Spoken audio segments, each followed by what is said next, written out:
Oi pessoal, Glant aqui.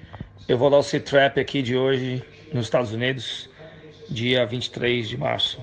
Bom, o Trump ainda está no meio da entrevista dele agora, acabando de responder as perguntas dos repórteres, e houve agora uma quebra de paradigma, uma mudança de paradigma enorme.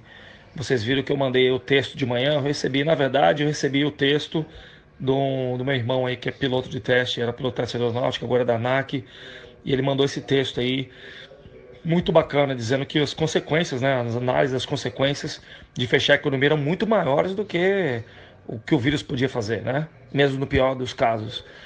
E, e logo de manhã, quando eu vi o trabalho, eu vi a entrevista do Larry Kudlow, né? Que é o Financial Advisor do presidente Trump. E ele falou que jantou com ele ontem, eles conversaram sobre isso, que tem que mudar o paradigma, a gente não pode fechar a economia inteira, porque senão o caos social vai estabelecer e aí a cura vai ser muito mais danosa do que a própria disease, né, a doença. E, e parece incrível, realmente o que estava no texto e a entrevista do Larry Kudlow foi exatamente o que o Trump está falando em toda a entrevista coletiva dele agora.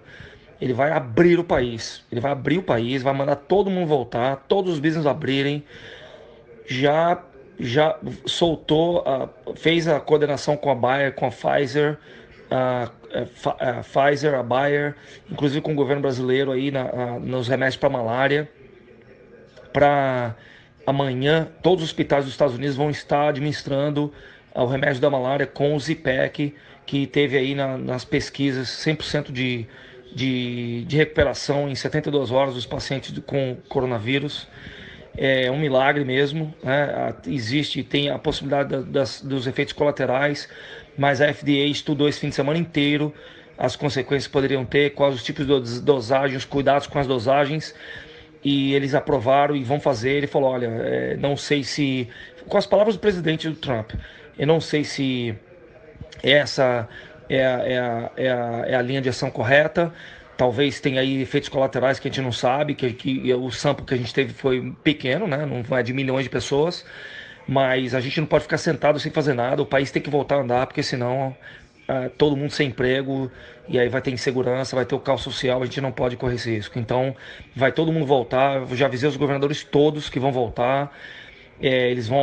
Os governadores têm, na verdade, autonomia de impor algumas restrições locais, dependendo do número de casos por cidade, né?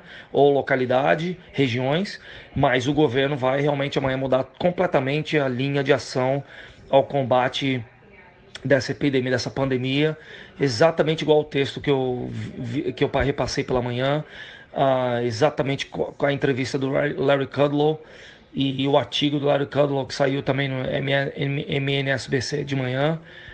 E eu acho que é uma quebra de paradigma. Se a coisa virar mesmo e acontecer isso aí, a semana que vem a gente já pode ter outros números aí nos gráficos, os números. E aí, claro que a vida nunca mais vai voltar ao normal, né? Talvez não volte em 3 meses, 6 meses, mas os business podendo abrir, a gente funciona normalmente, os hospitais atenderem a demanda, conseguir atender a demanda necessária, os hotéis abrirem, os bares abrirem, os shows abrirem, a indústria aeronáutica, automobilística, todas as indústrias de serviço abrirem, de reabrirem, o pessoal voltar ao emprego, a gente combater isso aí de frente, o pessoal com dinheiro no bolso, com saúde e cuidando dos nossos velhos.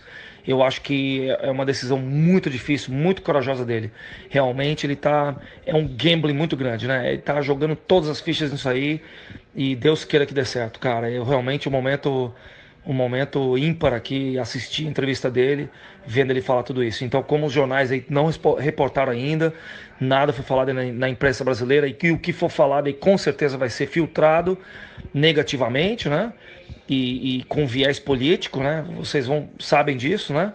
Eu tô falando de primeira mão aqui, eu tô assistindo a entrevista agora, ele tá acabando de responder os repórteres, e inclusive elogiou pessoalmente o presidente Bolsonaro pela ajuda que ele deu sobre as informações desse remédio da malária, dos casos de malária. Parece que a Fiocruz, eu não sei qual, ele não falou, ele falou que os institutos de pesquisa do Brasil que ajudaram muito em dar informação, porque a malária tem muito na região norte do Brasil, né? Então eles deram essas informações para ajudar eles a fazer as pesquisas aqui e tomar a decisão, puxar o gatilho e falar, não, vamos administrar esse remédio, e aí vamos ver o que vai dar. Então todo mundo rezando, cara, todo mundo rezando nos próximos dias, rezando mesmo para que funcione, esse remédio funcione em todos os pacientes nos Estados Unidos, na América Latina, no mundo inteiro, e que a gente consiga sair dessa, cara, mudar o paradigma e combater isso aí de frente e não covardemente como nos trancando nas nossas casas e esperando as pessoas morrerem aos poucos e nem a funeral ir. Isso não é vida. Se é um combate, se é uma guerra, eu quero morrer de pé, olhando no olho do meu inimigo, entendeu? Então, essas são as palavras do presidente Trump, da cúpula aqui, do vice-presidente, do almirante intendente, que é chefe da distribuição e logística de todo o material hospitalar e das fábricas que vão construir tudo isso aqui. As fábricas que estão, até a Tesla, né, está modificando a linha de produção para construir respiradores. E eles vão combater isso aí como se combater na Segunda Guerra Mundial, de pé e olho no olho do inimigo. É muito bonito de ver. Vamos lá, gente. Um abraço, tenha um bom dia. Essa foi a melhor notícia da semana, das últimas semanas, ou talvez do mês. Vamos ter muita esperança para amanhã, se Deus quiser. Um abraço, todo mundo. Tchau.